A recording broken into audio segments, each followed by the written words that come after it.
Kung ipinanganak ka sa ika-31 ng buwan, ang bilang mo ay magiging 4.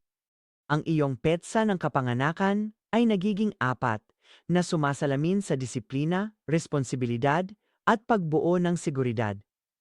Madalas mong maramdamang dapat kang maging praktikal at maaasahan sa pagbuo ng isang matatag na pundasyon.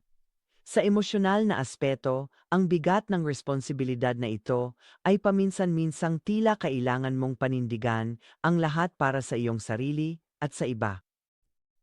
Mahalagang matutunan na ang katatagan ay hindi laging nangangahulugan ng katigasan. Ang pagangkop at pahinga ay nagpapalakas sa iyong pakiramdam sa halip na magpahina. Ang landas mo ay tungo sa tahimik na kumpiyansa sa sarili. Bawat hamon ay nagpapatibay sa iyong kakayahang bumuo ng maayos na istruktura sa iyong personal at propesyonal na buhay. Sa kalaunan, ang iyong tatag ay magsisilbing matibay na inspirasyon sa iba. Ang iyong pagiging maaasahan ay nagbibigay ng ginhawa at tiwala, at ang iyong pagsisikap ang magbubuo ng seguridad at tagumpay.